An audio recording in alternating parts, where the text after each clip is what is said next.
نبي بعده أما بعد فأعوذ بالله من الشيطان الرجيم بسم الله الرحمن الرحيم ثم لتسألن يومئذ عن النعيم صدق الله مولانا العظيم وبلغنا رسوله النبي الكريم إن الله وملائكته يصلون على النبي يا أيها الذين آمنوا صلوا عليه وسلموا تسليما ثم لتسألن يومئذ عن النعيم. قرآن کریم ارشاد فرما رہا ہے کہ اس دن تم تمام لوگوں سے اللہ کی نعمتوں کے بارے میں سوال کیا جائے گا.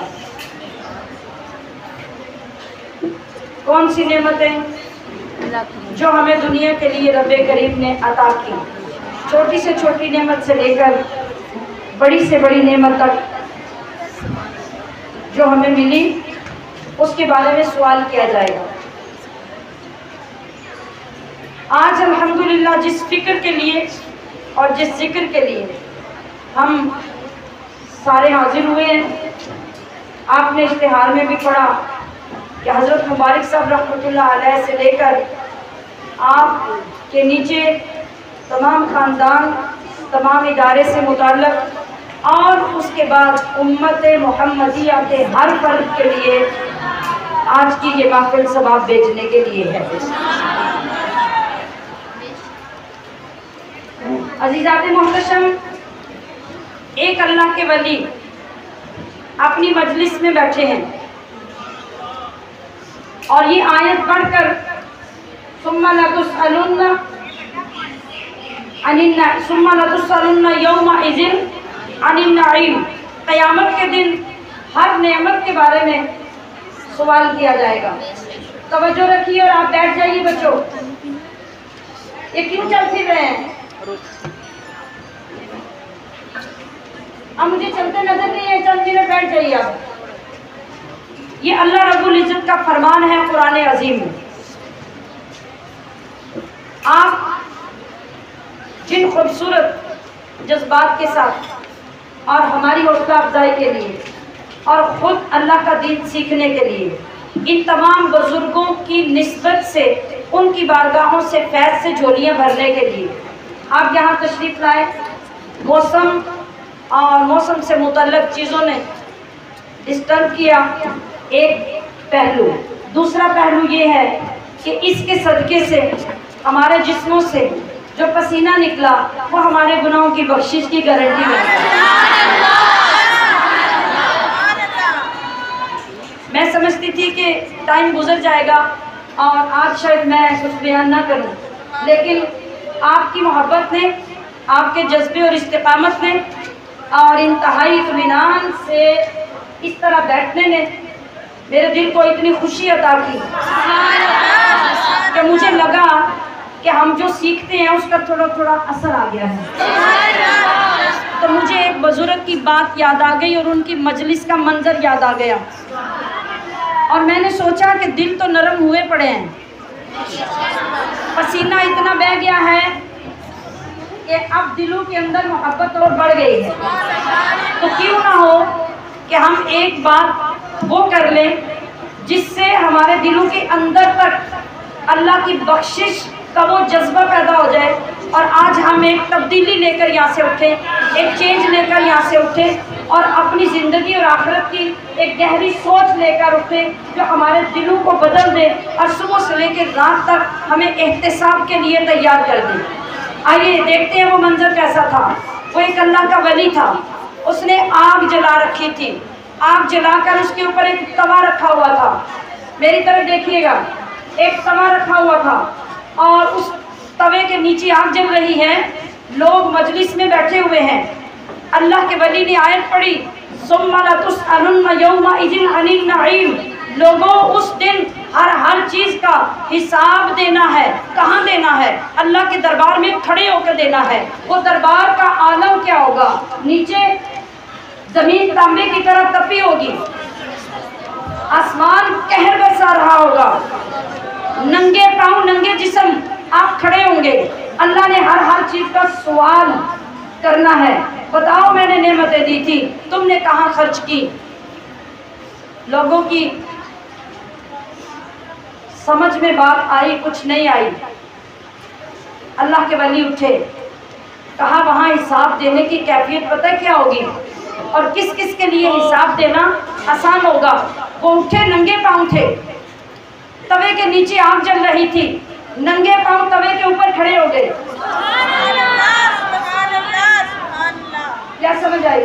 اللہ کا ولی جلتی آگ کے اوپر رکھے ہوئے توے کے اوپر کھڑا ہو جاتا ہے اور کھڑے ہو کے کہتا ہے لوگوں میں نے آج صبح سوکھی روٹی کھائی تھی، یہ میرا آج کا حساب ہے، آؤ تم بھی باری باری اس توے کے اوپر کھڑے ہو کے اپنا حساب دو، تم نے آج کیا کھایا؟ آج بتاؤ کہ تم نے کیا کھایا؟ عزیزات محتشم، اب ہر بندہ چیخے مار مار کے رونے لگ گیا۔ کوئی بندہ یہ برداشت نہیں کر سکتا کہ وہ کس طرح سے اس چیز کا حساب دے گا۔ ہر بندہ رو رہا ہے، داڑے مار رہا ہے، چیخ رہا ہے۔ اللہ کے ولی نے ان لوگوں کی طرف دیکھا اور کہا کہ لوگوں آج اگر اس توے کے اوپر کھڑے ہو کر تمہیں حساب دینا ناممکن اور مشکل لگ رہا ہے تو ذرا ایک لمحے کے لیے سوچو کہ اس تانبے کی طرح تپی ہوئی زمین کے اوپر ننگے پاؤں کھڑے ہو کر پوری زندگی کی نعمتوں کا حساب کیسے دو۔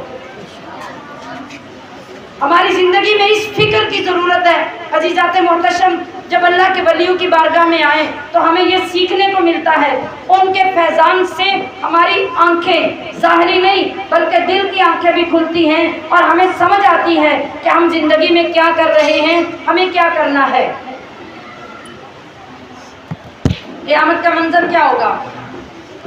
یہ ثم لتسألن یومئذ عن النعیم کی تشریح میں آئیے حدیث پاک کا وہ صفحہ اٹھاتے ہیں جس میں اللہ کے نبی صلی اللہ علیہ وسلم نے ارشاد فرمایا کہ قیامت کا دن ہوگا اور ہر بندہ جب اپنی جگہ پہ کھڑا ہوگا، آپ علیہ السلام نے کیا فرمایا؟ قال رسول اللہ صلی اللہ علیہ وسلم لا تزول قدم عبد یوم القیامہ حتی یسأل عن عمرہ فی مفنا وعن علمہ فیما فعل وعن مالہ من این اکتسب وفیما انفق وعن جسمہ فیما ابلا۔ قال ھذا حدیث حسن صحیح۔ نبی کریم صلی اللہ علیہ وسلم نے ارشاد فرمایا کہ لوگوں قیامت کے دن کسی بندے کے دونوں قدم اپنی جگہ سے ہٹیں گے نہیں جب تک رب اس سے 5 سوال کر کے ان کا جواب نہیں لے لے گا۔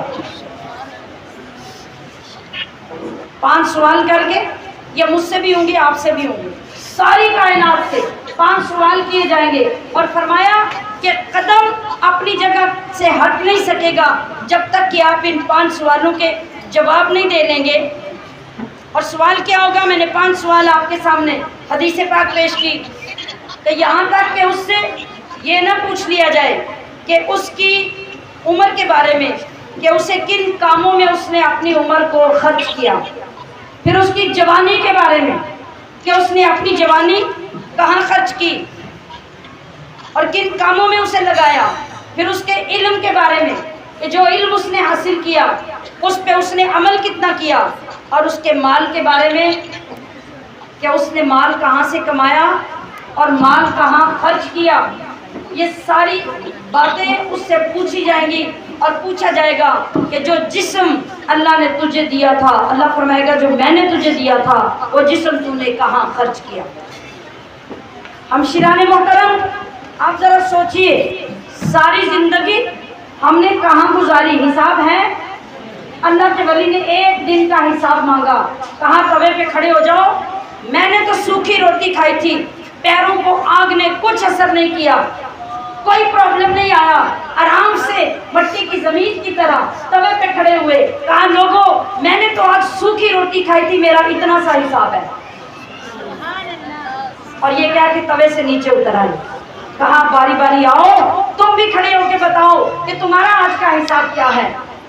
کسی کے اندر ہمت نہیں ہوئی کہ توے پہ آپ کے کھڑے ہو کے بتا سکے کہ میرا حساب کیا ہے۔ ایک دن کی بات ہے، پوری زندگی، جوانی،